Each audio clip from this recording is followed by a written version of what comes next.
शुरू करें शुरू करें उससे पहले कुछ सूचनाएं हैं जो प्रीमाइसिस में हम धन्यवाद। नमस्कार।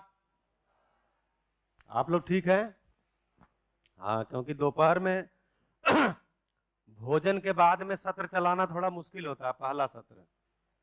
लेकिन वो दिनेश भाई ने कुछ एक्सरसाइज करा दिया कि आप ठीक है। चलिए,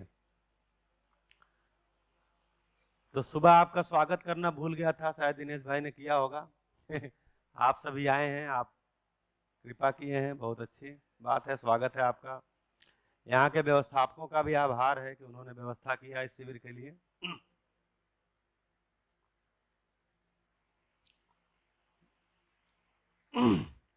और आपके परिवार वालों ने आपको भेजा है, उनका भी आभार है।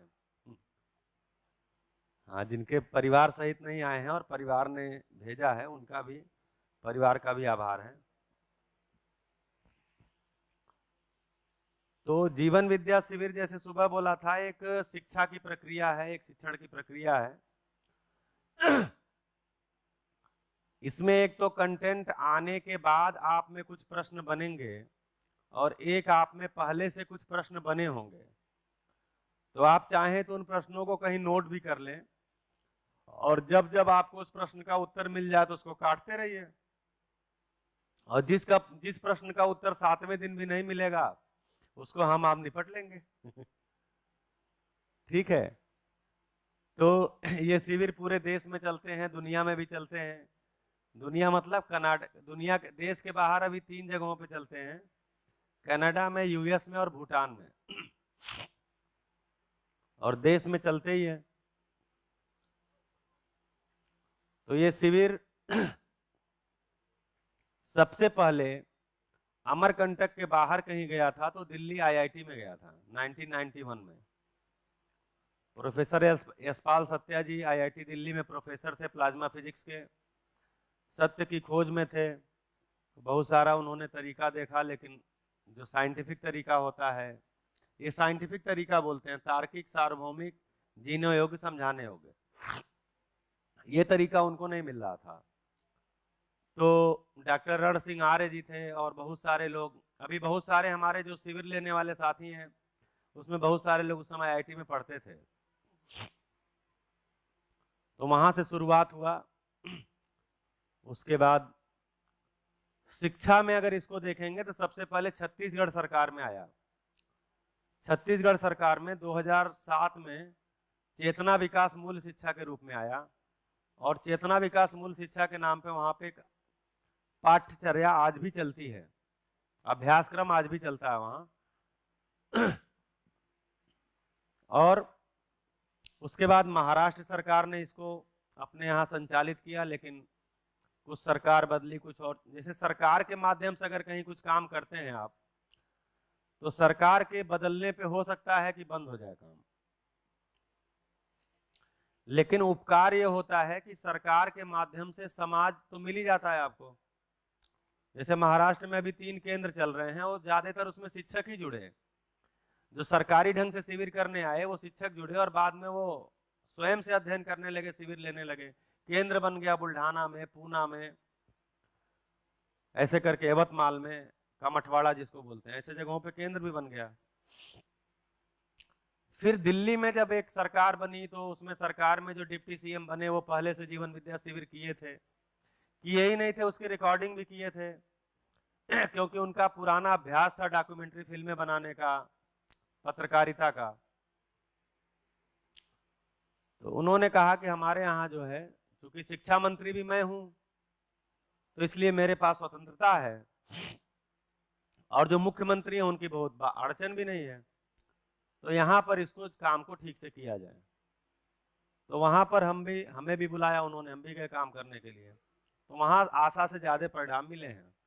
और जो भी नाम बताए, CTTL या हैप्पीनेस कैरिकुलम, तो ये हम लोगों ने वहां जो बनाया है बाकायदे, जो एग्जीक्यूटिव काउंसिल होती है एजुकेशन की और गवर्निंग काउंसिल होती है, उन दोनों में पास करा के बनाया है। तो इसके कारण कोई भी सरकार होगी तो फिर उसको एग्जीक्यूटिव और गवर्निंग काउंसिल में ही लाना पड़ेगा इसको हटाने के लिए। और जो पाठ्यक्रम अच्छा चलेगा उसको क्या हटाएंगे? तो चूंकि दिल्ली में ज्यादा समय मिला, ज्यादा अवसर मिला, ज्यादा स्वतंत्रता मिली, तो हम लोग वैधानिक ढंग से भी वहां पे बढ़िया से मजबूत हो गए और उसको समाज में भी एक तरह से मान्यता हो गई है। तो ये बढ़िया से वहां चल रहा है। एक भी व्यक्ति आज तक नहीं मिला दिल्ली में जो इसका विरोध किया हो, एक भी व्यक्ति या एक भी पार्टी, किसी भी पार्टी का कोई भी व्यक्ति आज तक हैप्पीनेस कैरिकुलम का विरोध नहीं किया, आज तक critical thinking for transformative learning का विरोध नहीं किया, आज तक इंश्योरिंग वैल्यूज थ्रू एजुकेशन का विरोध नहीं किया, जीवन विद्या शिविर का विरोध नहीं किया। तो शिक्षा में हम इस ढंग से आगे बढ़े हैं और आगे काम कर रहे हैं।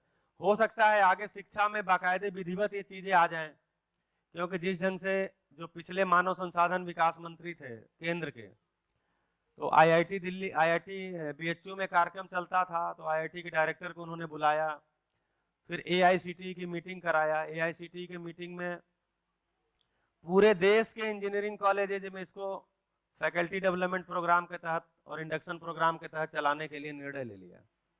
फिर उन्होंने यूजीसी को कहा आप भी अपने इंडक्शन कोर्स की तरह से चलाओ। तो कुल मिलाकर के थोड़ी बात सुनने के बाद, थोड़ी बात को पचाने के बाद कोई भी इसका विरोध नहीं करता। तो अभी सुबह से जो हम लोग बात रखे हैं, तो अभी कंटेंट नहीं आया है। क्या है कि जीवन विद्या का एक कंटेंट है, एक कंटेंट है पूरा, और वो कंटेंट का संवाद आपके साथ होता है। वो कंटेंट है और आप हैं, बीच में मैं खड़ा हो गया हूं क्या कराने के लिए? संवाद कराने के लिए। तो मेरी जिम्मेदारी इतनी ही है कि वो कंटेंट है और आप हैं, आप दोनों के बीच में हम संवाद करा रहा हूं, इतनी जिम्मेदारी हमारी है। जितना मैंने जांचा है, जितना जी के देखा है, उतने को मैं दमदारी के साथ कहता हूं, और जितना जिया है उससे और आगे की संभावना हमको दिखती है, उसको भी कहते हैं। तो कुल मिला के कंटेंट को हम रखेंगे। अभी आप बताइए, आपको सुबह से भले कंटेंट अभी आया नहीं है, लेकिन आपको क्या लगता है कि क्या बात अभी तक हुई है? कोई बताएं, अभी तक क्या बात हुई है?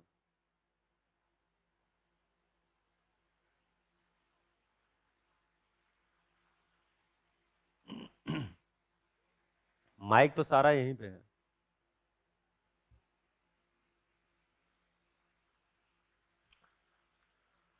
हाँ जी, अभी तक जितनी बात हुई है उसका, वो बातें आपको किसी फ्लो में दिखती हैं कुछ? क्योंकि पहले क्या होता है, अच्छा लगता है, और अच्छा लगना वाला चीज सही है कि नहीं है ये पता नहीं चलता। फिर उसके बाद कंटेंट आता है, तो उसमें पकड़ में आता सही है कि नहीं है, फिर बाद में आप बढ़िया से मूल्यांकन कर पाते हैं। हाँ जी, शिक्षण के उपलब्धि की जरूरत क्या है, इस पर चलता था भाई जी। शिक्षण की जरूरत क्या है, उपलब्धि क्या है, वही। हाँ, बढ़िया।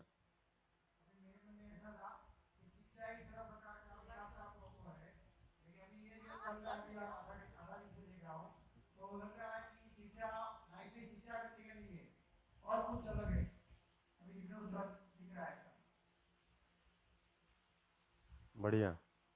और हाँ, क्योंकि परिवार में, समाज में, प्रकृति में, अनेक जगह हमें ताकत भी चाहिए, समय भी चाहिए, आदमी चाहिए। बढ़िया। हाँ जी, तो एक्चुअली हम आचरण की निश्चितता चाहते हैं, इसलिए आचरण की निश्चितता चाहिए। मैं जिसके साथ भी व्यवहार करता हूं उससे मैं चाहता हूं कि वो निश्चित आचरण के साथ व्यवहार करे। अगर नहीं करता है तो बोल भी देते, यार तुम बिल्कुल ही बेकार, भरोसे के लायक आदमी नहीं हो, कभी कुछ बोलते हो, कभी कुछ बोलते हो, तुम्हारा कोई भरोसा नहीं है। तो तुम्हारा कोई भरोसा नहीं है, इसका मतलब क्या हुआ कि तुम्हारा आचरण निश्चित नहीं। इसका मतलब हम ऐसा चाहते नहीं हैं। हाँ जी, एक तो बोर्ड पे लिखा हुआ आप तक दिख रहा है। हाँ जी, कहाँ से? कोई बोले हैं क्या? हाँ, तो बोर्ड पे लिखा हुआ आपको दिख रहा है? जो बोर्ड पे लिखा जा रहा है वो आपको स्क्रीन वगैरह पे या बोर्ड पे दिख रहा है? हरा मैं नहीं यूज करूंगा, हरा दिखता नहीं है दूर तक जी। हाँ जी, और कोई?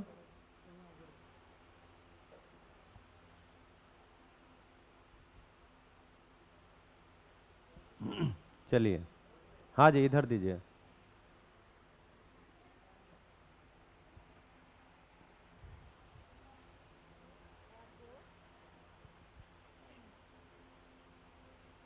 हमारी जो चाहत है एक्चुअली में कि हम प्यार से रहना चाहते हैं, वो पूरी क्यों नहीं हो पाई? गड़बड़ कहाँ हो गई? वो शायद हमने अभी तक देखा कि ऐसा क्यों नहीं हो पा रहा, हम जो चाहते हैं वो क्यों नहीं हो पा रहा है। हाँ, तो अभी क्या लगा आपको? अभी ऐसा लगा कि परंपरा में ही वही है, परंपरा में अधूरा, मतलब शिक्षा में अधूरापन है, तो इसीलिए। तो इसमें दो बातें हो गई। एक तो मेरी चाहत क्या है? तो मेरी चाहत यह है कि मैं मानव के साथ संतुलन पूर्वक जी पाऊं। जी। यहां बैठे सभी लोगों की यही चाहत है, क्योंकि प्रकृति के साथ तो हम संतुलन पूर्वक जी लेते हैं। एक गाय पालते हैं तो हम जैसा चाहते हैं वैसा वो करती है। एक कुत्ता घर में पालते हैं तो हम जो जैसा चाहते हैं वैसा वो करता है, और हम ट्रेंड भी कर देते हैं। तो हमारे कहे बिना वो अखबार ला के दे देता है, बॉल फेंकते हैं ला के देता है, उसी को बोल देते हैं कि हमारा आज्ञाकारी है। अब ऐसा हमको आदमी नहीं मिलता। तो ठीक है, तो क्या चीज है कि हम आदमी के साथ भी तालमेल पूर्वक जीना चाहते हैं, प्रकृति के साथ भी चाहते हैं, लेकिन प्रकृति के साथ हम अक्सर जी लेते हैं। मैम, जितना मसाला डालेंगे उतना ही तो सब्जी में रहेगा। वो मसाला थोड़ी सब्जी में कुछ और जाके अपनी क्रिएटिविटी लगाएगा। वो हमारी जो क्रिएटिविटी होगी उतने ही से वो वैसा स्वाद आएगा। मसाले की अपनी कोई क्रिएटिविटी नहीं होगी। तो प्रकृति के साथ हम जैसा चाहते हैं वैसा संतुलन पूर्वक जी लेते हैं, लेकिन मानव के साथ ही तो सारा है संतुलन पूर्वक नहीं जीने का मामला। तो जो चाहत है क्या है? मानव के साथ भी संतुलन पूर्वक जी लें, और वैसा हम कर नहीं पा रहे हैं। तो यहां क्या देखे अभी तक कि हमारे शिक्षा संस्कार में ही कोई गड़बड़ है। क्या गड़बड़ है? तो मानव को लाभोन्मादी, कामोन्मादी और भोगोन्मादी शिक्षा दी गई है। दूसरों से आगे निकलना ही सफलता है बताया गया है। यूनेस्को का जो डेलार्स रिपोर्ट आई थी, उस रिपोर्ट में शिक्षा के बारे में 4 चीजें कही गई थी। लर्निंग टू बी, 3 चीजें कही थी, learning to be, learning to do और लर्निंग टू लिव टुगेदर। मतलब क्या है उसको सीखना, क्या करना है उसको सीखना, और इसके रिजल्ट के रूप में साथ साथ जीना सीखना। तो लास्ट वाला क्या आया? लर्निंग टू लिव टुगेदर, कि जीना साथ साथ है, इसको सीखना। तो एक तरफ तो आप कहते हैं कि आवश्यकताएं असीम है, साधन सीमित हैं, दूसरों से आगे निकलना ही सफलता है, दूसरी तरफ आप बोलते हैं लर्निंग टू लिव टुगेदर। तो यही चीज हो गया, कामना में कुछ और है, लिखने में पढ़ने में कुछ और है, प्रयास में कुछ और है। तो कामना में कुछ और है और प्रयास किसी और दिशा में जा रहा है, इतना ही गड़बड़ है। ये सब हमने अभी तक देखा है।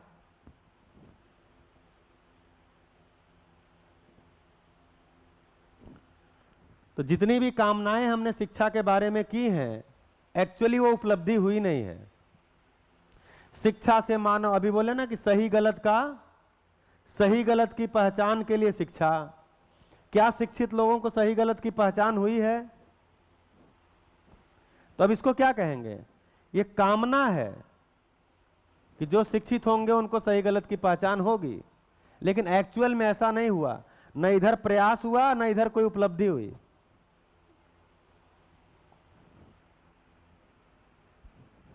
असुरक्षा से निकलने के लिए शिक्षा, और जितना ज्यादा शिक्षा उतना ज्यादा असुरक्षा, तो ये भी हुआ नहीं। शिक्षित लोगों की संख्या बढ़ने के साथ ही असुरक्षा बढ़ी है। असुरक्षा का मतलब क्या है? भय। भय का ही दूसरा नाम है असुरक्षा। और भय कितने प्रकार का है? प्राकृतिक भय,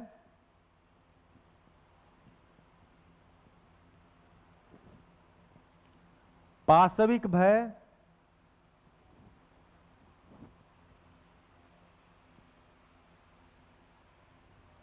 और मानव में निहित अमानवीयता का भय।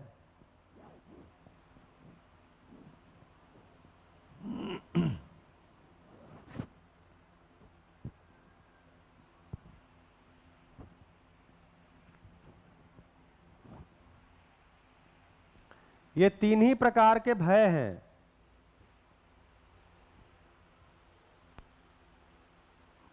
मानव जब धरती पे आया तो सबसे ज्यादा उसको प्राकृतिक और पाशविक भय ही था। भाई ठंडी, गर्मी, बरसात, ये सारी चीजें होती थी, इससे बचने का उसके पास उपाय नहीं था। पशु आके मार के खा जाता था क्योंकि जंगल ही थे सब तरफ। तो मानव ने इन दोनों से बचने के लिए ज्यादा परिश्रम किया। प्राकृतिक भय से बचने के लिए मकान बनाए, कच्चे मकान, पक्के मकान, जंगल काटा। जंगल काटा तो पाशविक भय भी कम हुआ, मतलब जंगल से दूर आ गया, या जंगल काट के घर बनाया, गांव बनाया, ठीक है, कबीले बनाए। तो जब कबीले बनाए तो उसमें क्या हुआ? कबीले का सरदार बनाया। तो कबीले के सरदार किसको बोलते थे? जो जानवरों से, जंगली जानवरों से सुरक्षा करता था, तो उसको मार देता था, उसको सरदार बना देते थे। सरदार युग से हम राजा युग में आए। राजा युग और कबीला युग में क्या अंतर था? तो जो जानवरों को मार देता था उसको कबीले का सरदार बनाया, और जो आदमियों को मार देता था उसको राजा बनाया।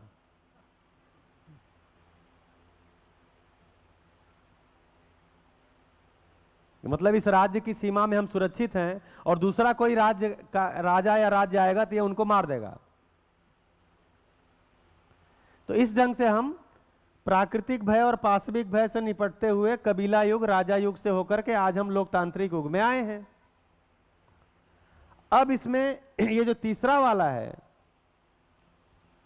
इसकी क्या दशा है? मानव में निहित अमानवीयता का भय। इसमें न कच्चा घर काम कर रहा है, न पक्का घर काम कर रहा है, न सीसीटीवी काम कर रहा है, न हैरिसन का ताला, न गोदरेज का ताला, न डिजिटल लॉक, कुछ भी काम नहीं कर रहा है। मैं गुड़गांव में एक स्कूल में सारे तरफ सीसीटीवी कैमरे लगे हुए थे, और उस स्कूल के अंदर ही एक बच्चे की हत्या हो गई, केवल इसलिए कि पीटीएम टलवाना था। मतलब बच्चे नहीं कर दिया हत्या, छोटे बच्चे को मार दिया कि छुट्टी हो जाएगा तो पीटीएम नहीं होगा। पीटीएम नहीं होगा तो क्या चीज होगा? टल जाएगा, क्योंकि उसका नंबर कम था। अब नंबर कम क्या चीज जो जुड़ गया? सम्मान से जुड़ गया, तो सम्मान के लिए उसने कर दिया। तो मानव में निहित अमानवीयता का भय ये बढ़ता ही जा रहा है, बढ़ता ही जा रहा है, घट ही नहीं रहा है। तो जो भय है, यानी जो असुरक्षा, हम बोल रहे हैं कि शिक्षा से क्या होगा? असुरक्षा खत्म हो जाएगी। अभी तक हुई नहीं है, लेकिन होगी इसी से खत्म। ये तो कामना के रूप में तो सही है भाई, मानव अपने आचरण के साथ हो जाएगा शिक्षा संस्कार पूर्वक, तो ही तो भय कम होगा। तो ये तीन प्रकार के हमारे भय हैं। इन भय से निपटने के लिए हमने समय समय पे प्रयास किए हैं। ये पहले तो आदमी आहार के लिए संघर्ष किया ना, अब अपने जिंदगी के लिए कैसे खाएंगे और कैसे रहेंगे। अब आहार के लिए संघर्ष किया तो क्या किया? शुरू में जानवरों को मार के खाता था, कच्चा ही खाता था। अच्छा अब बताइए, या भून के खाता था। अब जानवरों को मार के खाना आसान काम थोड़ी था। जानवर थोड़ी चुपचाप बैठे हुए आओ हमको मार के ले जाओ। भाई आदमी गया जानवर को मारने के लिए, मार पाया तो ठीक है, नहीं मार पाया तो ताली बजा के रात बिता दिया, क्या करेगा। अच्छा फिर मान लिया किसी तरह, क्योंकि क्या थे हथियार भी तो वही थे ना, पत्थर थे, और उसी को घिस के नुकीला उकीला बनाता था। लगा तो ठीक है, नहीं लगा तो भी ठीक है, क्या करेगा। फिर अगर जानवर को लेकर के आया तो उसका चमड़ा उतारना कठिन काम था, जब तक आग की खोज नहीं हुई थी। तो कुल मिलाकर के आदमी खेती की तरफ क्यों गया? क्योंकि खेती करना आसान काम था जानवर को मारने से। खेती में निश्चितता थी, जिसकी हम बात कर रहे हैं। देखिए इसको नोट करके रखिए, निश्चितता। मानव हर क्षण हर पल निश्चितता चाहता है।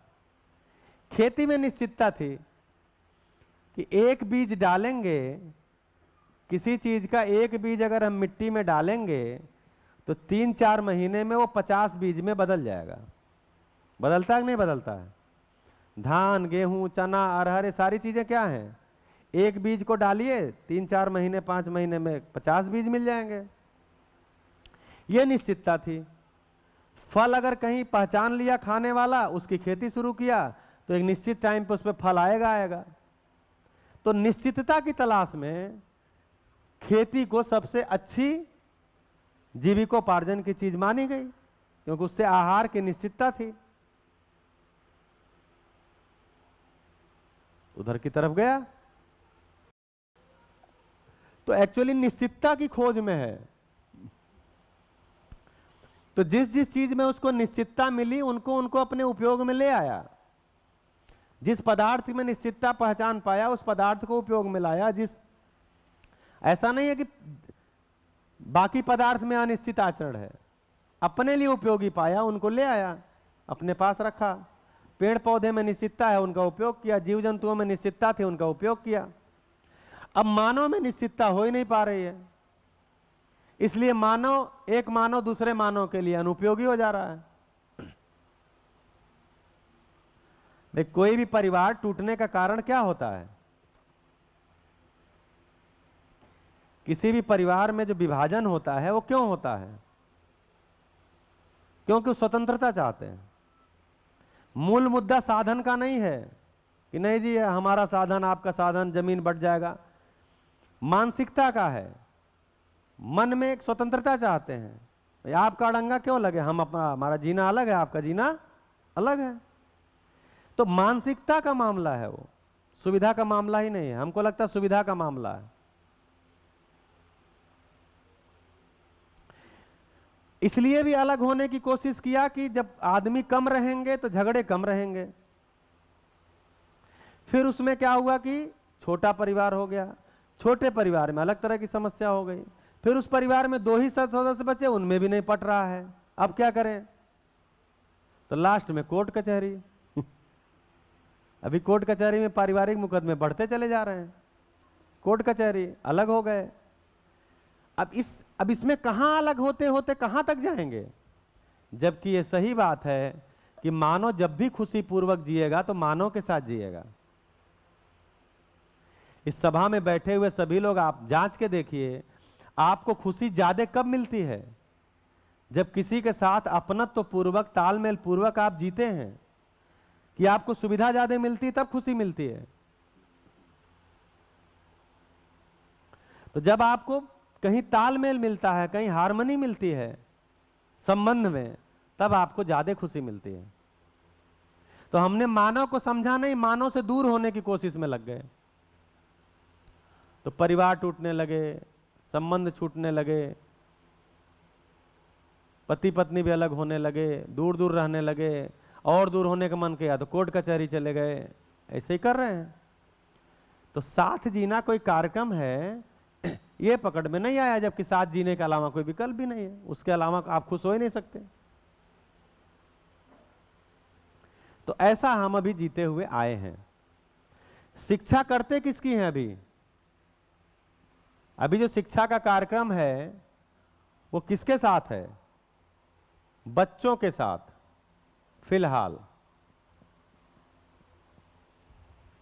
फिलहाल शिक्षा का कार्यक्रम कहां से शुरू होता है? पढ़ने के लिए कौन बोलता है आपको? और आप पापा मम्मी को पढ़ने के लिए बोलते हो कि नहीं? नहीं बोलते हो? नहीं बोलते हैं। क्यों? वो आपसे बड़े हैं, इसलिए आप उनको नहीं बोल सकते कि आप भी पढ़ो। ठीक है, तो यानी बच्चों को हम ये मान के रखे हैं कि बच्चों को ही शिक्षा की जरूरत है। तो जिस बच्चे को शिक्षा की जरूरत है उस बच्चे को समझा गया क्या? वो बच्चा क्या है?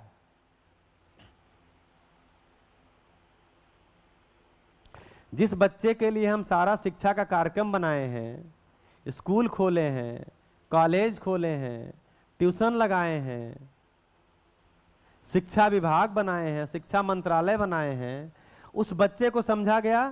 तो बच्चे को क्या समझा गया? उसको बोला गया चाइल्ड साइकोलॉजी पढ़ना पड़ता है।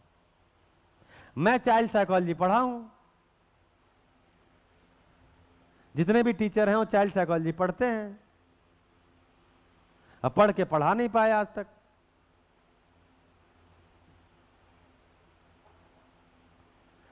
तो बच्चे में कुछ मौलिकताएं होती हैं, उनको पहचानना पड़ता है। तो जिंदा बच्चे को हम पढ़ सकते हैं या किताब में लिखा है? देखिए मनोविज्ञान में भी क्या है, जो लोग भी मनोविज्ञान, शिक्षा मनोविज्ञान कुछ पढ़े होंगे, साइकोलॉजी पढ़े होंगे, उसमें ज्यादातर प्रयोग जो हैं जानवरों के साथ किए गए हैं।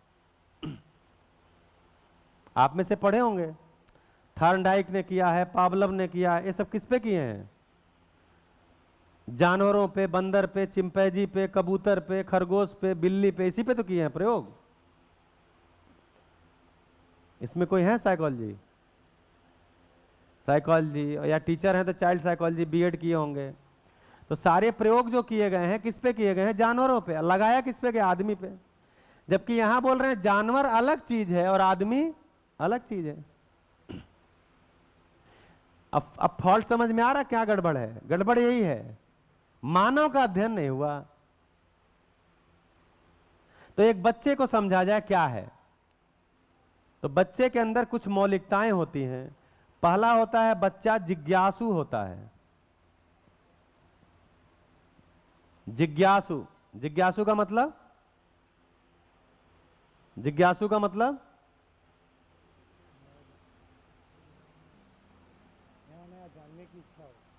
जी, नया जानने की इच्छा। हाँ, हर चीज जानने की इच्छा होती है। नया नया नहीं, हर चीज, नया पुराना। तो बच्चा प्रश्न कर करके आपको परेशान कर देता है। कितना परेशान कर देता है कि आप उसको स्कूल भेज देते हैं। जा वहीं जा, कब हमारा जान छोड़। अच्छा, और बच्चा रुकता नहीं है, स्कूल में भेजने के बाद भी आता है तो प्रश्न पूछता है। तो अब क्या करें? अब क्या करते हैं? ट्यूशन लगा देते हैं। जा अब वहां टाइम पास कर। अच्छा, जिसके जिसके यहां ट्यूशन पढ़ने गया उसके भी बच्चे हैं, वो क्या करता है? वो अपने बच्चों का कहीं और ट्यूशन लगा देता है। अब वो उसके बच्चे जिसके यहाँ हैं वो अपने, तो सारा संसार ट्यूशन लगाने में लगा हुआ है। मूल में प्रश्न क्या है कि बच्चे में जिज्ञासा है।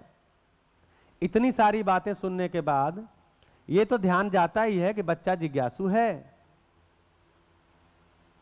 जैसे हम बच्चे को खिलौना ला के देते हैं, छोटा बच्चा, उसको खिलौना ला के देते हैं, वो खिलौने से खेलता है। खेलता ही है कि कुछ और भी करता है? हाँ जी, खोलता है, तोड़ता है। क्यों तोड़ता है? आप पीटना शुरू कर देता है, आप अरे छोड़, रुक रुक रुक रुक, तोड़ देगा तू, बहुत महंगा खिलौना है।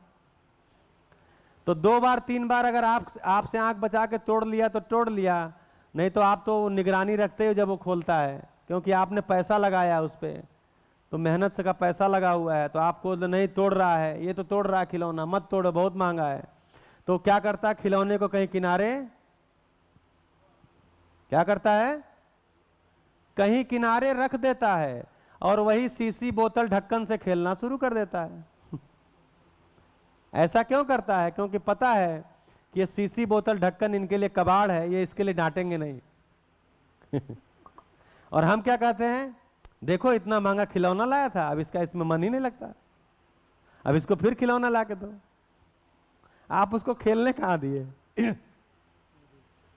तो एक्चुअली क्या है, बच्चा जिज्ञासु है, हर चीज को देखता है। छोटा बच्चा बिल्कुल ही नवजात बच्चा ऐसे लेटा है और लेटे लेटे देखता पंखा है और चल दिया, आंख ऐसे करता, अरे क्या हो गया, फिर देखता ही रहता उसको चलते हुए। ये क्या चीज है? तो जब ये कह रहे हैं बच्चा जिज्ञासु है, तो बच्चा जन्म से जिज्ञासु है, जन्म से जिज्ञासु है।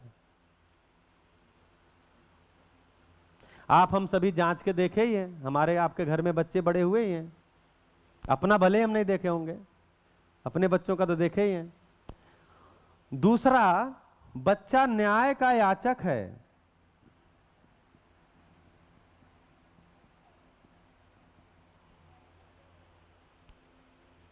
न्याय का याचक है। याचक, याचक यानी, याचक का मतलब चाहने वाला। न्याय चाहता है, करता नहीं है, मतलब करने की योग्यता नहीं है। ऐसा मत समझ लें कि न्याय करने वाला, न्याय करने की उसमें योग्यता नहीं होती, लेकिन न्याय चाहता है। कैसे न्याय चाहता है? आप बताओ, आपको, आप अगर दो भाई बहन हो, मतलब एक भाई एक बहन हो या दो भाई हो, और आपको 3 चॉकलेट आ जाए, तो उसको कैसे खाओगे आप? बांटोगे कैसे?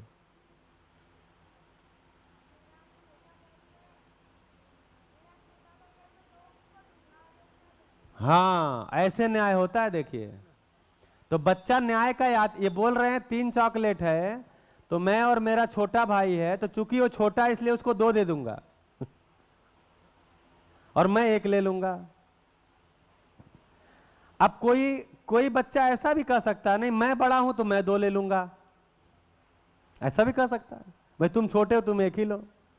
ऐसा न्याय है। हम क्या सोचते हैं न्याय? हमको बांटना हो तो कैसे बांटेंगे बड़े लोग? 1.5 और 1.5, 1.5 तुमको 1.5 उसको। अच्छा, छोटे को तो 2 देंगे ही नहीं, क्योंकि वो तुम नहीं, छोटा है। लेकिन ये देखिए, बच्चे की दृष्टि न्याय की, इसीलिए मैंने बच्चे से पूछा। तो बच्चा न्याय का याचक है। छोटा भी चाहेगा मैं छोटा हूं तो 2 मिल जाए। क्यों आ रहा? तुमको 2 चाहिए कि 1 चाहिए? 1 ही चाहिए। तो बच्चे अपने हिसाब से, लेकिन न्याय करना चाहते हैं, वो ढूंढते हैं, याचना है, चाहते हैं मेरे साथ न्याय हो, मैं न्याय करूं, लेकिन योग्यता उनमें नहीं है, और ये जन्म से चलता ही रहता है। तीसरा, हर बच्चा सही कार्य व्यवहार चाहता है।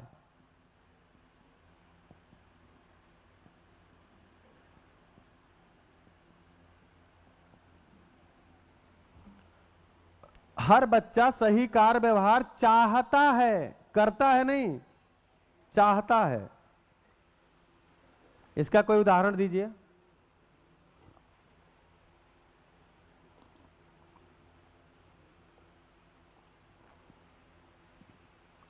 इसका कोई उदाहरण दीजिए कि हर बच्चा सही कार्य व्यवहार चाहता है।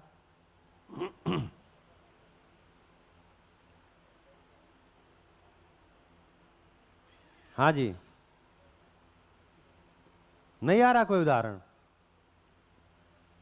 जैसे आप बच्चे को डांट देते हैं तो क्या बोलता है? क्या बोलता है? अच्छा, बोलता नहीं तो उसका एक्शन क्या होता है? आप किसी बच्चे को डांट दीजिए तो उसका एक्शन क्या होता है? उसको अच्छा नहीं लगेगा, वो झल्लाएगा, हाँ, गुस्से में आ जाएगा। देखो, आर्या गुस्से में आ जाती है। क्यों गुस्से में आ जाती हो? पापा ने डांटा तो आपको गुस्सा क्यों लग जाता है? नहीं डांटते हैं, तब कौन डांटता है? तो मम्मी डांटती है तो आपको गुस्सा क्यों आ जाता है?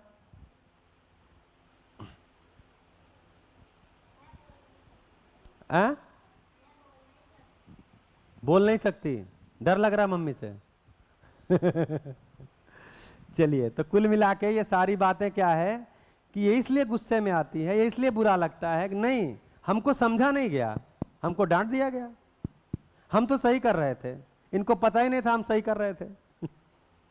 वह बच्चा अगर खिलौना तोड़ रहा था तो सही कर रहा था कि गलत कर रहा था, अब पता नहीं। अब मम्मी ने डांट दिया क्योंकि खिलौना तोड़ रहा था, क्योंकि मम्मी ने खरीद के लाया था, पैसा लगा था, तो उनको लग रहा है तो तोड़ रहा है। लेकिन बच्चे को लग रहा है चल क्यों रहा है भाई, चाबी भरा चल क्यों रहा है। अब देख रहा है कि और चीज चली नहीं रही है, क्यों चल रहा है, तो वो तो तोड़ के देखना चाहता है क्यों चल रहा है। अब उसको डांट पड़ गई, अब उसको अच्छा नहीं लगेगा, गुस्सा आ जाएगा। तो क्या है, वो सही कार्य व्यवहार अपने लिए चाहता ही है, उसको डांटा ना जाए, उसको समझाया जाए, उसकी बात को समझा जाए, ऐसा वो चाहता ही है। चौथा, बच्चा सत्य वक्ता होता है। होता है कि नहीं होता है? बच्चा जन्म से सत्य वक्ता होता है। वो तो हम बोलते हैं कि भाई पापा अंदर से बोल दिया कि जाओ बता दो पापा नहीं है, तो बच्चा जाके बोल रहा है पापा बोले हैं कि पापा नहीं है।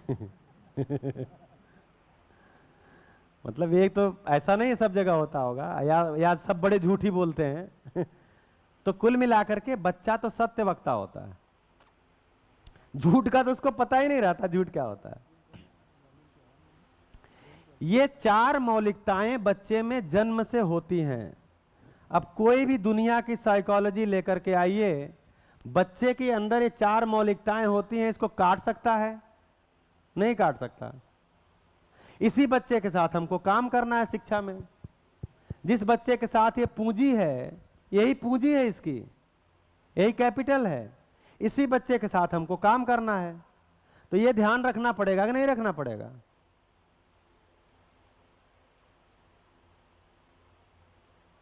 अब जो हम अपर कंडीशनिंग समझाते हैं बंदर का और कबूतर का, बच्चा तो ऐसा है। अभी हमने क्या कहा, नहीं तुम्हारा एक ही काम है। अभी हमने बच्चे का क्या काम दिया पता है? बच्चों के लिए क्या काम निकाले हैं? खा ले बेटा पढ़ ले बेटा, खा ले बेटा पढ़ ले बेटा, खा ले बेटा पढ़ ले बेटा, खा ले बेटा। ये दोहरा रही है। हमने ही दो काम बजा के रखा ना, उसको समझ रहे हैं ना। स्कूल में भी यही है, पढ़ ले पढ़ ले। उसको समझा नहीं जा रहा, उसकी जिज्ञासा तृप्त नहीं हो रही है। वो प्लासी की लड़ाई तो सुनता है कि प्लासी में लड़ाई हुई थी, पानीपत में युद्ध हुआ था, उस युद्ध से ये रिजल्ट आए थे, लेकिन घर में मम्मी पापा क्यों लड़ रहे हैं वो आज तक समझ ही नहीं पाया है। जबकि सब सुविधाएं हैं, खाने पीने का भी जुगाड़ है, बढ़िया बेडरूम है, बढ़िया घर है, कपड़े भी हैं, लेकिन फिर लड़ क्यों रहे हैं वो समझ ही नहीं पा रहा है। भाई पिताजी चाचा के बीच में झगड़ा क्यों हो गया और अलग अलग क्यों हो गए वो समझ ही नहीं पाया।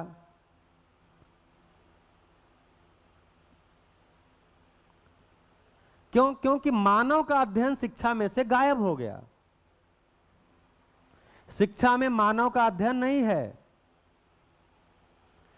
मानव ने इतिहास में कुछ गलतियां की है उसका अध्ययन है, लेकिन मानव का अध्ययन नहीं है, मानव की मानसिकता का अध्ययन नहीं है। तो मानव शिक्षा से बाहर हो गया। जैसे मैं चूंकि शिक्षा से जुड़ा हूं, तो मेरा जब बैठता था आदरणीय नागराज जी के पास, स्वामी जी बहुत रहे हैं। स्वामी जी का मतलब हमारा स्वामी जी की मुलाकात अध्ययन में 2009 की है। तो आप भी आदरणीय नागराज जी के साथ लंबा संवाद किए हैं। अनु भी मिली होगी, अनु बाबा जी से मिली हो ना? अनु है, कृष्णा शायद नहीं मिल पाए होंगे। तो मैं चूंकि शिक्षा में जुड़ा रहा, तो मेरा प्रश्न आता था कि बाबा जी, जैसे बाबा जी उनको बोलते थे हम लोग, तो बाबा जी मतलब वो बाबा नहीं, परिवार में एक बुजुर्ग है जिसको कोई समझ है और वो बता रहा तो उसको बाबा ही बोलते हैं ना। तो हम बोलते थे कि बाबा जी ये बताइए कि बच्चे का पाठ्यक्रम क्या है। मतलब हम कहे हमको पाठ्यक्रम बनाना हो तो कैसे बनाएंगे, बच्चे के लिए क्या पाठ्यक्रम है? तो उन्होंने कहा एक लाइन का सूत्र पकड़ लो, बच्चा जितने में जीता है उतना उसका पाठ्यक्रम है।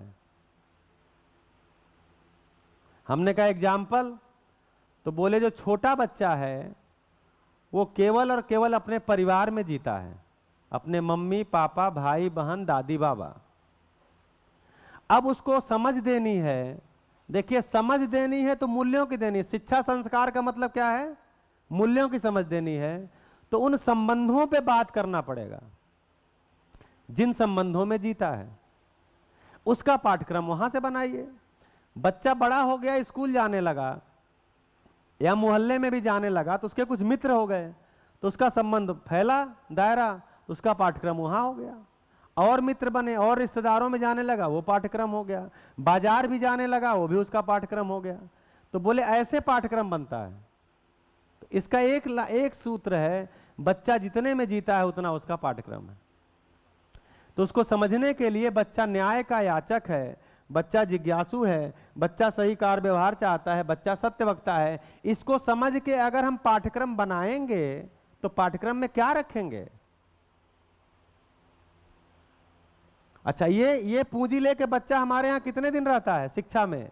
20 साल तक रहता है। 20 साल जिंदगी के लगाता है, और वो भी अपने जिंदगी का सबसे क्वालिटेटिव टाइम लगाता है जिसमें वो सब कुछ सीख सकता है, सब कुछ समझ सकता है।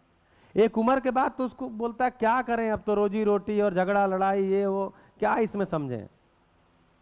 लेकिन वो जो 20 साल होते हैं, उस 20 साल में उसको मतलब ही नहीं घर में गैस है कि नहीं है, सब्जी है कि नहीं है।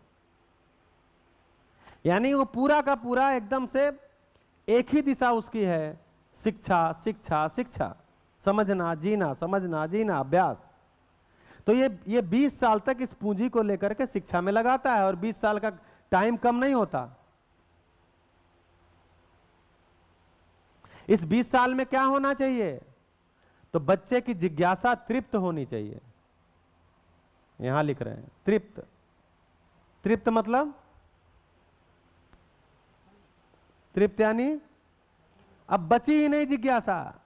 जितना भी ज्ञान है वो मेरे में हो गया और निरंतर बना हुआ है मेरे में। ज्ञान हो गया और निरंतर मेरे में बना हुआ है। भाई कोई समझ हो गई और मेरे में निरंतर बनी हुई है। कि कोई समझ हो गई और निरंतर बनी रहती है कि नहीं बनी रहती है? जैसे आपको प्यास लगने पर पानी चाहिए और पानी से प्यास बुझेगा, ये आपको बचपन में एक बार समझ में आ गया। जब छोटा बच्चा होता है तो रोता है, लेकिन वो नहीं समझ पाता प्यास लगी है। माँ को समझ में आता है तो 2 चम्मच पानी मुंह में डाल देती है, शांत हो जाता है। और उसको देखते देखते बड़ा होता है। कुछ दिनों के बाद जब उसको लगता है कि मुझे जब इस तरह की कोई डिमांड मेरे, वैसे प्यास शब्द उसको थोड़ी पता है, लेकिन मेरे में जब इस तरह की कोई डिमांड आती है तो माँ ये चीज हमको पिला देती है तो शांत हो जाती है, तो फिर खुद उठा के पीने लगता है। तो माँ पूछती प्यास लगा था क्या, पानी पी लिया? तब उसको समझ में आता अच्छा इसको प्यास बोलते हैं। मतलब माँ पिता कोई हो सकते हैं, नहीं तो पिता कहेंगे हमको किनारे ही कर दे रहे हैं। तब उसको लगता अच्छा इसको प्यास बोलते हैं। तो जो उसके अंदर से डिमांड आई थी उसको नाम रख देता प्यास, और बुझेगा किससे? पानी से। ये उसको एक बार समझ हो गया। अब उसमें क्या बदलाव होगा? नहीं जी, ये तो जो प्यास लगती है तो इसमें तो जो गरीब लोग होते हैं वो पानी पीते हैं, मैं तो अमीर हूं तो मैं तो देसी घी पीऊंगा। भाई गरीबी अमीरी का कुछ फर्क होना चाहिए कि नहीं? मैं पानी से, गरीब लोग प्यास लगती तो पानी पी के बुझाते हैं, अब मैं अमीर हो गया तो मैं भी पानी पीऊंगा? नहीं जी, मैं तो देसी घी पी के बुझाऊंगा। ऐसी कोई समझ बदलती है उसमें? नहीं बदलती। तो एक बार जो समझ होती है वो निरंतर आप में बनी रहती है। तो एक बार अगर जिज्ञासा तृप्त हो गई, जिज्ञासा कितनी है? बहुत ज्यादा नहीं होती। हमको लगता है ये भी जानना चाहता, वो भी जानना, ज्यादा नहीं है। अभी कंटेंट आगे बढ़ेगा तो आपको पता चलेगा जिज्ञासा बहुत ज्यादा नहीं होती। 4-5 तरह की जिज्ञासाएं हैं, उसी को एक्सप्लोर करना है, और 20 साल उसके लिए शिक्षा है, उसमें जिज्ञासा तृप्त हो सकती है। ऐसा इस कंटेंट का भी दावा है कि हर मानव तृप्त हो सकता है ज्ञान में।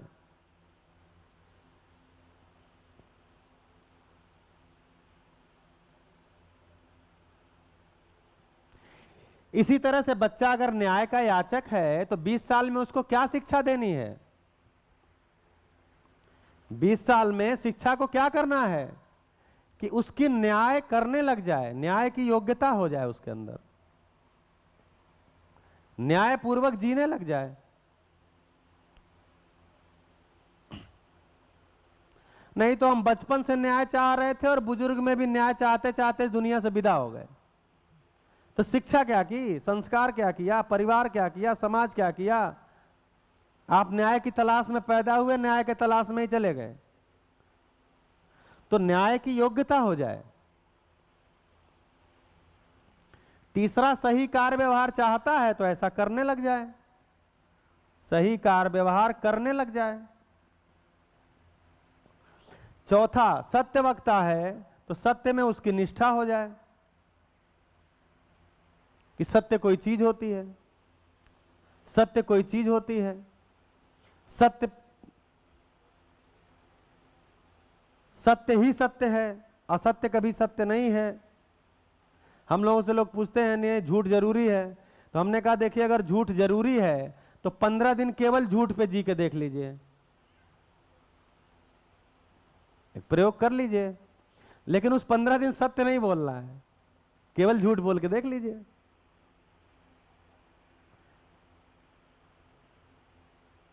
और 15 दिन सत्य बोल के देख लीजिए, तो सत्य वाले में आपको उतना कष्ट नहीं होगा। अभी लगता नहीं जी सत्य में कष्ट हो जाएगा, नहीं होगा। झूठ वाले में आपका माने पागलपन जैसी स्थिति हो जाएगी 4 दिन में। अभी तो हम सच झूठ मिला के चलते हैं, इसलिए बोलते हैं झूठ को महिमा मंडन करते हैं। तो सत्य में निष्ठा हो जाए, यह शिक्षा का काम था। क्यों? अच्छा, काम क्यों था? हम ये उपदेश नहीं दे रहे, ये काम था। हाँ जी, इस पूरे शिविर में ये नहीं कहा जाएगा ये करना चाहिए। करना चाहिए का मतलब दूसरों के लिए, मेरे लिए नहीं है। सत्य बोलना चाहिए, हो गया। जिससे कहा जा रहा है वो बोले, हमारे लिए नहीं था। तो इस पूरे शिविर में आपको कुछ भी उपदेश नहीं दिया जाएगा। हम जब कह रहे हैं सत्य में निष्ठा हो जाए, जिज्ञासा तृप्त हो जाए, तो इसलिए कह रहे हैं क्योंकि हमने बच्चे को देखा कि ये उसके अंदर है। बच्चा ऐसा ही है, जैसा है उसको उसमें योग्यता हो जाए, इतना ही सा काम है। हमने जब लाभोन्मादी, भोगोन्मादी, कामोन्मादी शिक्षा दे दिया तो उसमें क्या दे दिया? सारा जिज्ञासा किधर? पैसा आना चाहिए। सारे जिज्ञासा से क्या आना चाहिए? पैसा आना चाहिए। करो लाभोन्माद। लाभोन्माद का मतलब क्या है? जैसे ये पेन है, ये पेन को मैं 20 रुपए में खरीद के ले आया और 25 रुपए में बेचा, कितना लाभ हुआ? 20 रुपए में पेन ले आया और 25 रुपए में बेचा, कितना लाभ हुआ?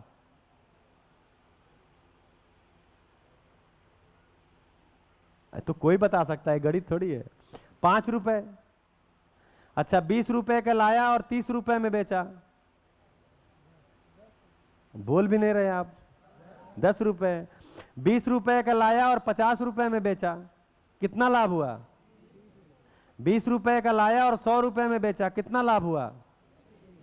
20 रुपए का लाया और 200 रुपए में बेचा, कितना लाभ हुआ? आप गणित विधि से बढ़ते जा रहे हैं। कोई नहीं पूछ रहा है कि 20 रुपए का पेन क्यों 200 रुपए में आप बेचेंगे।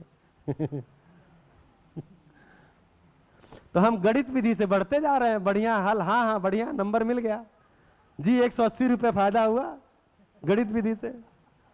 कोई नहीं पूछ रहा है कि भैया क्या आपको हो गया है, आप क्यों 20 रुपए का पेन 200 रुपए में बेचना चाहते हो।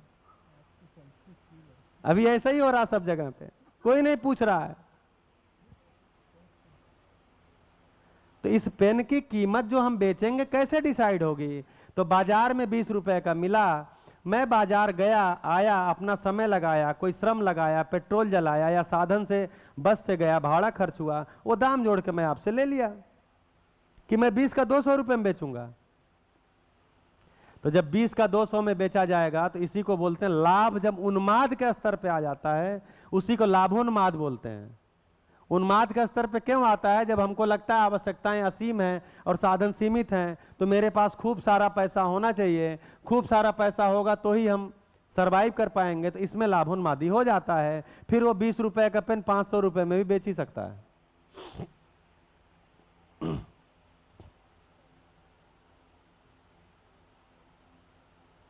बेचेगा, क्या दिक्कत है?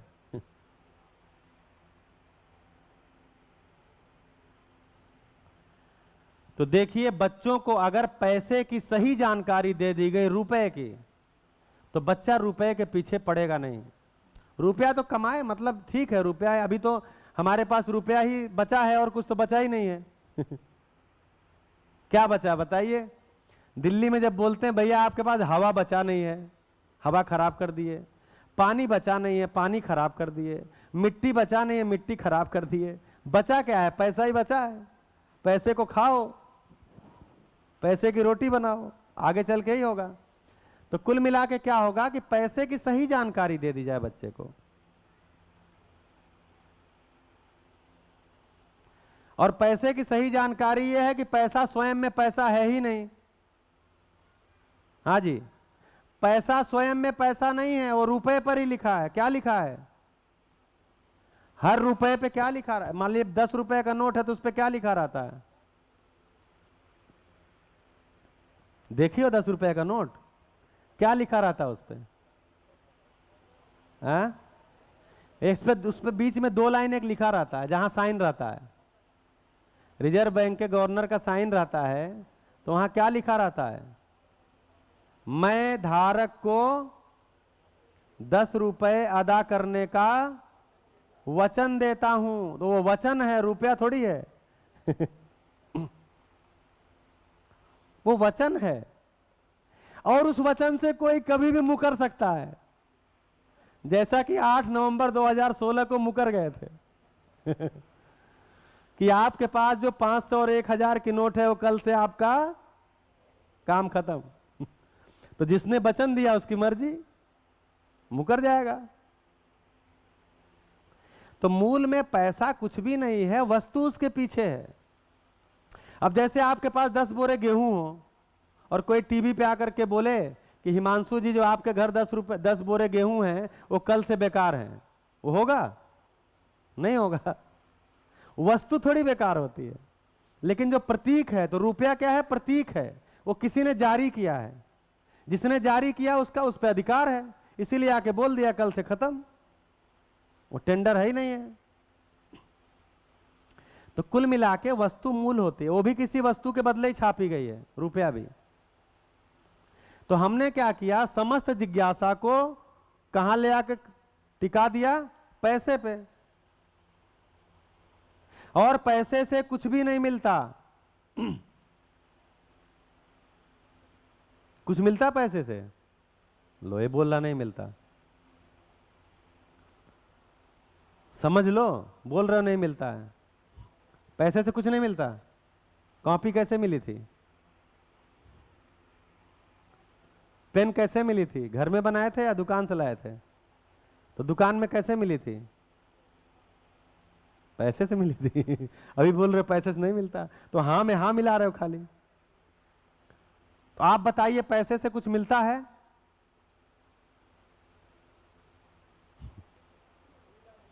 जी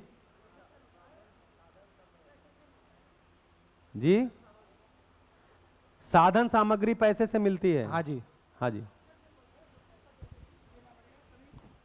जी, तभी तो पैसे देंगे तभी कोई है।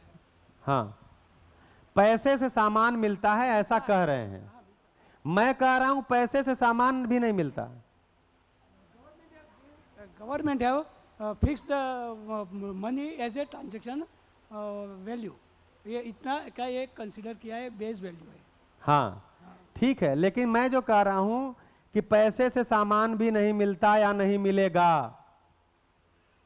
आगे चल के क्या करेंगे आप? बहुत सारे देशों में हो भी गया, बोरे में रुपया लेके जाते हैं और झोले में सामान नहीं मिलता। सोमालिया वगैरह में क्या हुआ था? लोगों के पास पैसा था, बोरे में पैसा लेके जाते थे और झोले में सामान नहीं मिलता था। क्यों? क्योंकि पैसा था, सामान था ही नहीं। आप कल्पना करिए कि आप गेहूं, इस देश, इस दुनिया के लोग, धरती के लोग अगले 5-7 साल तक गेहूं ना उगाएं, तय कर लें गेहूं नहीं उगाएंगे, तो 5-7 साल में तो बचा हुआ खत्म हो जाएगा ना, खत्म होगा कि नहीं, हो ही जाने की संभावना है। अब उसके बाद आपसे कहें कि भैया ये लीजिए 100 रुपये जरा गेहूं ला दीजिए 1 किलो, ये लीजिए 1 लाख रुपए जरा 1 किलो गेहूं ला दीजिए, ये लीजिए 1 करोड़ रुपए जरा गेहूं ला दीजिए, ये लीजिए मेरा घर पूरा ले लीजिए, लिखवा लीजिए, लेकिन 1 किलो गेहूं ला दीजिए। गेहूं मिलेगा? मिलेगा गेहूं? ऐसा स्कूल में पढ़ाया गया था कभी? नहीं, गेहूं नहीं मिलेगा। क्यों? क्योंकि गेहूं है ही नहीं। अभी पेट्रोलियम खत्म होने वाला 100, 125, 150 साल में, फिर कितना पैसा होगा कि आपका पेट्रोल मिलेगा? तो हम जो ये मान्यता अभी से शिक्षा में बच्चों में बिठा रहे हैं, पैसे से सब कुछ मिलता है और तुम केवल एक ही काम करो, पैसा कमाओ, धरती जाए भाड़ में। अभी हम क्या कह रहे हैं? धरती जाए भाड़ में। कह भले नहीं रहे लेकिन कर वही रहे हैं, सीधे सीधे कह तो नहीं रहे हैं लेकिन कर वही रहे हैं कि धरती जाए भाड़ में।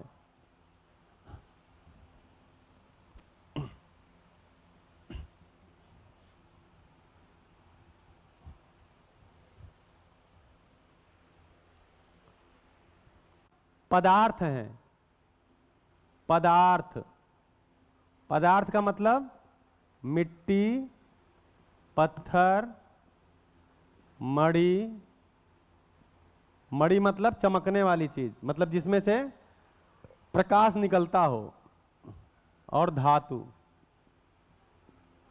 ऐसी चीजें को पदार्थ बोलते हैं। मतलब और डैश डैश कर लीजिए, पानी वगैरह, हवा वगैरह सब। और एक होता है पेड़ पौधे,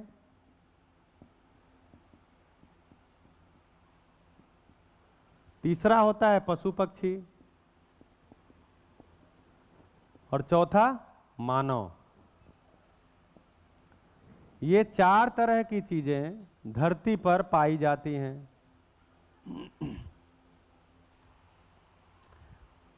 अब इसमें कनेक्शन देखिए,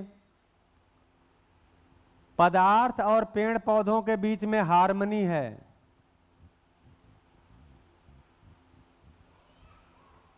पदार्थ और पेड़ पौधों के बीच में हार्मनी है। हार्मनी का मतलब पदार्थ से कुछ चीजें पेड़ पौधों को चाहिए और पेड़ पौधों से कुछ चीजें पदार्थ को चाहिए, और उन दोनों में तालमेल बना हुआ है। जैसे जब कोई हम बीज लगाते हैं, कोई बीज जब हम लगाते क्या है, मिट्टी में गिरा देते हैं। हम क्या करते हैं? बीज को मिट्टी में गिरा देते हैं। भाई या तो प्रकृति खुद गिरा दे या हम गिरा दें, गिरा देते हैं। तो उसमें एक निश्चित समय के बाद उसमें अंकुरण होता है। हाँ जी, एक निश्चित समय के बाद उसमें अंकुरण होता है। अंकुरण का मतलब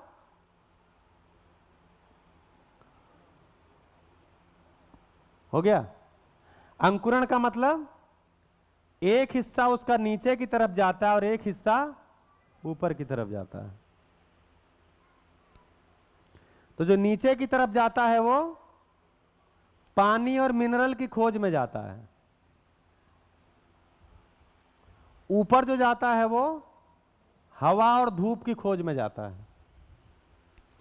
तो इस पौधे को हवा और धूप चाहिए, नीचे से पानी और मिनरल चाहिए, अर्थात पदार्थ चाहिए। सूरज का धूप भी पदार्थ ही है, मिनरल और पानी भी पदार्थ ही है। तो इस पौधे को विकसित होने के लिए पदार्थ चाहिए, और बदले में यह पदार्थ को भी उन्नत करता है। बहुत सारी गैसों को वातावरण से लेकर के और उसको मिनरल में बदल के धरती को देता भी है।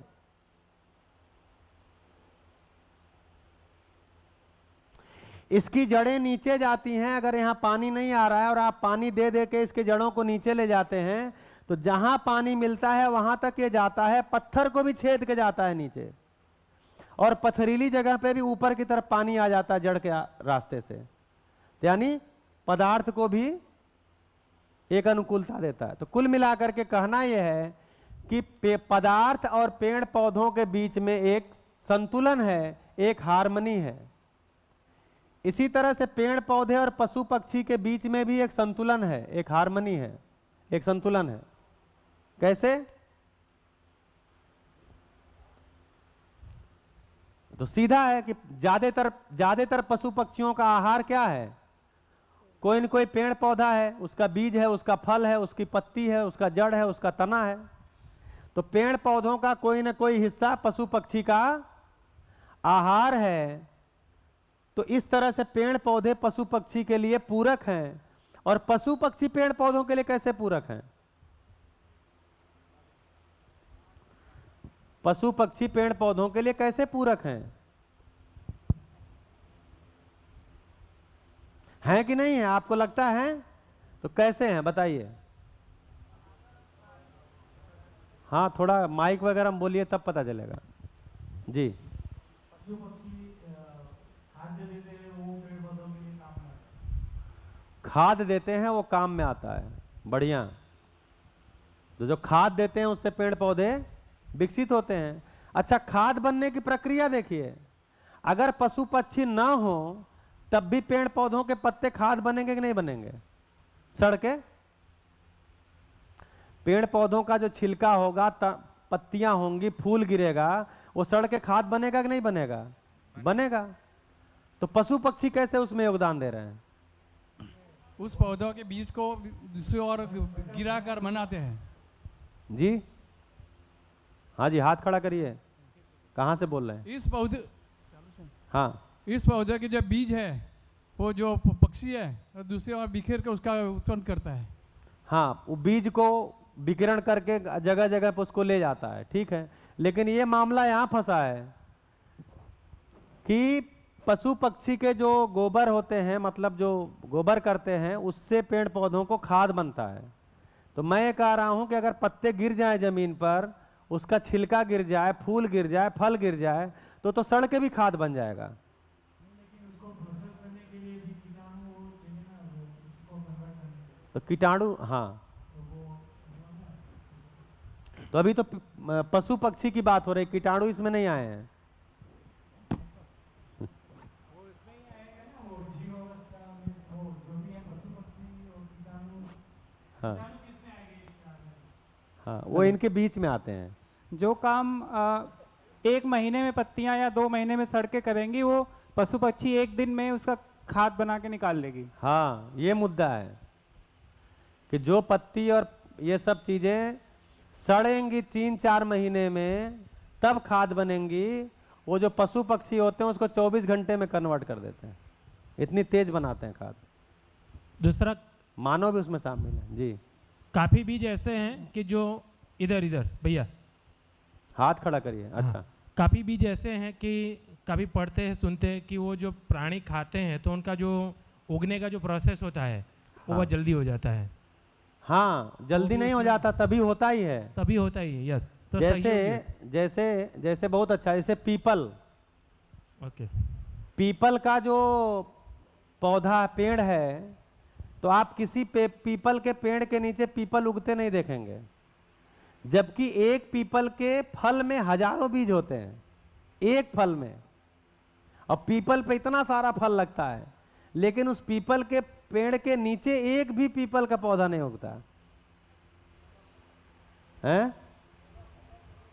हाँ, मतलब कोई पक्षी जब उस फल को खाता है तो उस पक्षी के सलाइवा में या पेट में कुछ ऐसे केमिकल हैं जो कि उसमें पावर ऑफ जर्मिनेशन लाते हैं, तब वो जर्मिनेट होता है। अब जब वो बीट करता है तब उग जाता है। इसीलिए कहीं दीवार पे, कहीं कोने में, कहीं नींव में इनका पौधा मिलेगा आपको।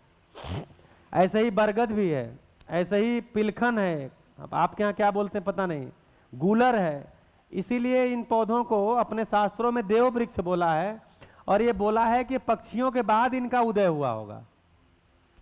जो इवोल्यूशन हुआ है तो पेड़ पौधों का बाद पशु पक्षी आए हैं, लेकिन बोलते हैं कि इन पौधों का हो सकता है पशु पक्षी के बाद ही आए हों, क्योंकि इनके बीज तो जर्मिनेट नहीं होते बिना पशु पक्षी के। तो ऐसे हम लोग यहाँ क्या देख रहे हैं कि किस तरह से पशु पक्षी और पेड़ पौधे एक दूसरे के पूरक बने हुए हैं। ऐसे ही पदार्थ और पशु पक्षी को देखा जाए तो इनके बीच में भी पूरकता है।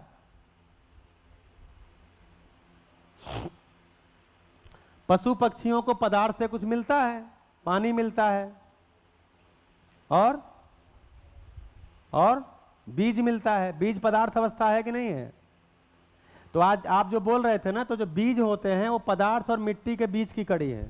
अरे पदार्थ और पेड़ पौधों के, हाँ जी, बीज जो हैं वो सूखे रहेंगे तो पदार्थ अवस्था है, लेकिन जब वो एक निश्चित अनुकूलता पा जाएंगे मिट्टी नमी, तो वो अंकुरित हो जाते हैं, तो प्राण अवस्था बदल जाते हैं, तो उनके बीच की कड़ी है। वैसे ही जो कीट पतंगे हैं वो पेड़ पौधे और पशु पक्षी के बीच की कड़ी है। ठीक है, तो ये एक दूसरे के पूरक होते हैं। अब यहां पे देखिए कि पेड़ पौधे तो मानव के लिए पूरक हैं। मानव पेड़ पौधों के लिए क्या पूरक हो पाया?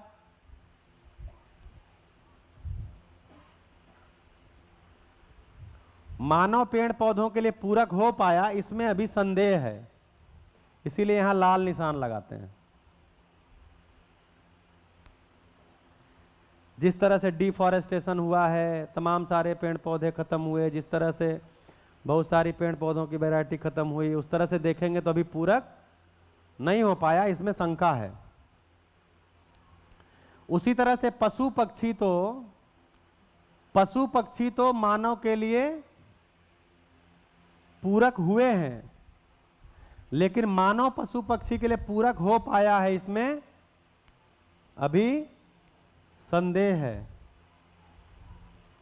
क्योंकि ऐसे वातावरण जिस प्रकार से चेंज हो रहा है, उसमें बहुत सारे पशु पक्षियों को, जैसे सबसे खतरनाक जानवर धरती पे कौन माना गया? शेर। और शेर की आज जान की आफत पड़ी हुई है, पूरी दुनिया में उंगलियों पे गिन रहे हैं शेर को, कितने बचे हैं। तो मानव ने ऐसी परिस्थितियां पैदा कर दी हैं। हाँ आओ लड़ो शेर, तुम बहुत बनते हो, चलो आओ दिखाओ। बोला चलो दिखाओ, अब तो उंगली पे गिन रहे हैं शेर कितने हैं, इतनी कम संख्या हो गई। गुजरात में तो हैं शेर। फिर पदार्थ को देखेंगे तो पदार्थ जो हैं मानव के लिए पूरक हैं, लेकिन मानव पदार्थ के लिए पूरक हो नहीं पाया, ये तो सिद्ध है। यहां तो थोड़ा बहुत शंका थी, यहां तो सिद्ध है। भाई मिट्टी खराब कर दी है, हवा खराब कर दी है, पानी खराब कर दिया, ये तो सिद्ध हो गया ना।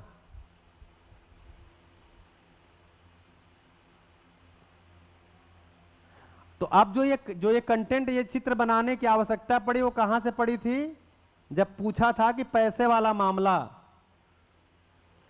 तो पैसा हम किस लिए कमाते हैं? बताओ, आप पैसा कमा के क्या करोगे? पैसा कमाओगे ना, कमा के क्या करोगे? घर चलाओगे। घर को क्या करोगे? उसमें इंजन लगाओगे, स्टीयरिंग लगाओगे। हाँ,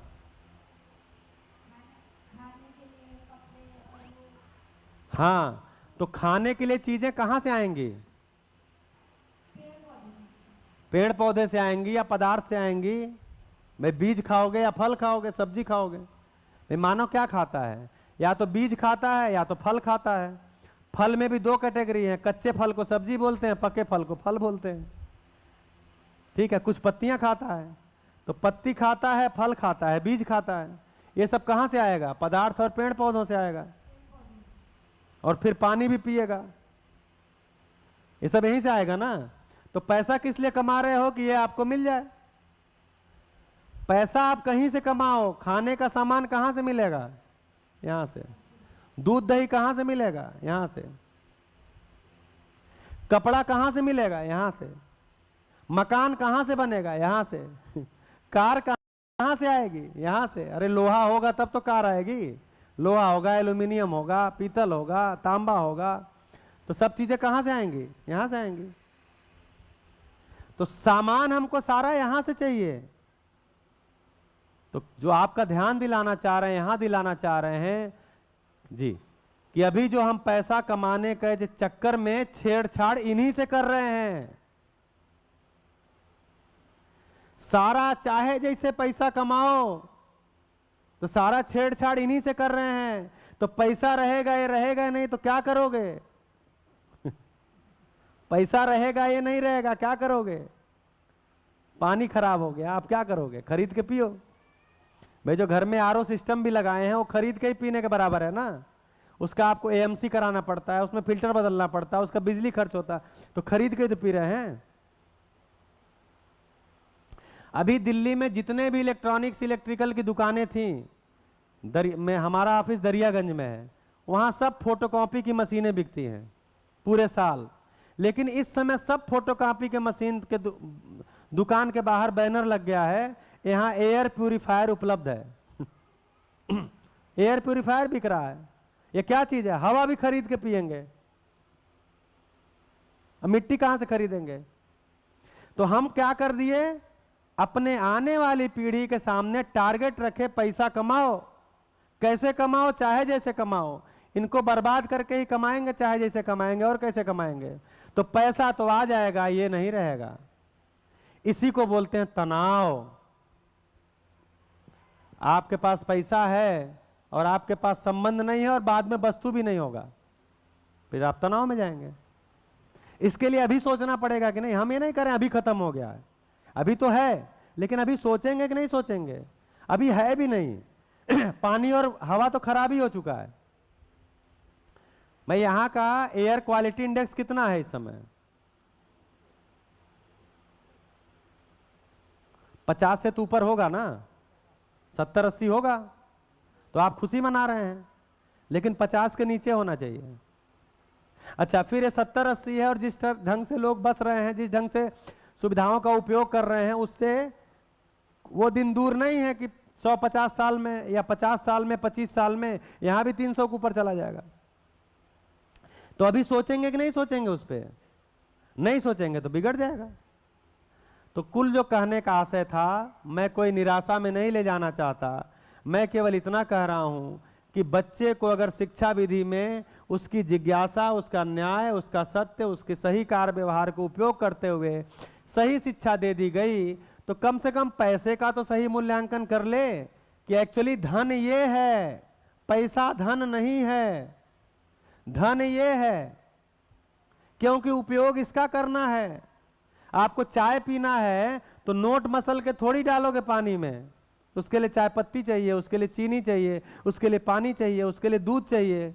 और वो यहां से अगर बिगड़ गया तो क्या करेंगे? चाय, भाई 10 रुपए का चाय लाओ, तो पानी भी गंदा संदा रहेगा, उसमें 10 रुपया मड़ो के डाल देगा, छान के दे देगा, लो पियो। वो चाय होगी? नहीं होगी। तो कुल मिलाकर के ये बच्चों को बताने की जिम्मेदारी हमारी है कि पैसा धन नहीं होता, धन ये होता है, पैसे से हम यही लाएंगे। तो पैसा साधन है। तब बच्चे का ध्यान कहां जाता है?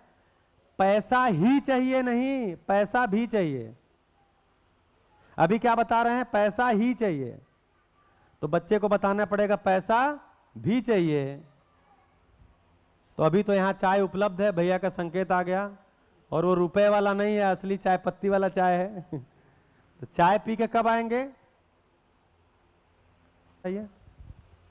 अच्छा, खैर अब अलग अलग घड़ी में अलग अलग टाइम होगा, तो 20 मिनट में ना, 20 मिनट में आएंगे। चलिए, धन्यवाद।